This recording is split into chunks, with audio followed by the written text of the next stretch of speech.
So this is a quick example of how I like to make an Eisenhower matrix. So we've got two databases here.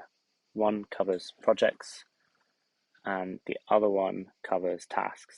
Now you can see in the top here, I've linked some of the tasks to their respective projects. And then in the task database, we've got 4 tasks and each one is organized by priority. What we want to do is create a matrix. So we'll need to add a couple of properties. We'll need properties that cover both the importance of the task.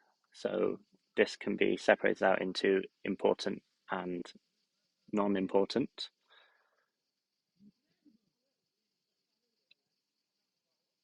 And these can just be in tags. So I have 2 tags, important, non-important.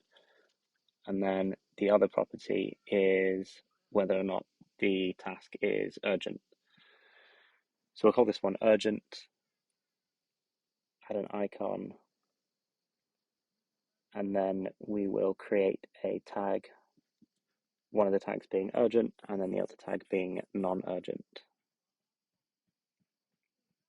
So we'll set these for this task, and then we'll repeat the same process for each of our other tasks now that we've created the properties. So now we'll get to actually making the matrix. I like to do this with callout boxes. So create a callout box, give it an icon, make 4 of these, and then put them into a 2x2 grid, just like this. I've named them important, urgent, and so on and so forth. Next, what you'll want to do is create a gallery view, and you'll create that just once, and then what we'll do later is we'll start to add filters so that each gallery view is representative of the title of each box.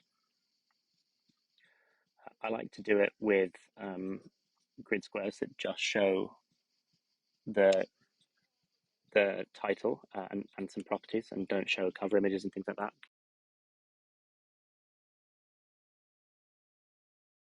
And then all we need to do is filter it I like to filter on whether or not it's complete, so only complete tasks are shown. So here I'll filter on items where the complete box is unchecked.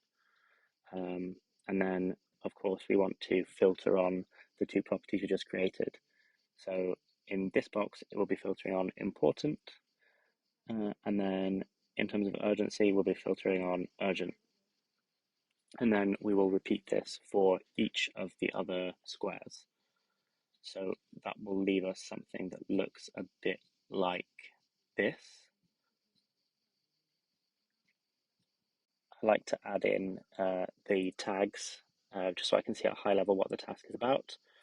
And then I also like to add a different one for each of my projects.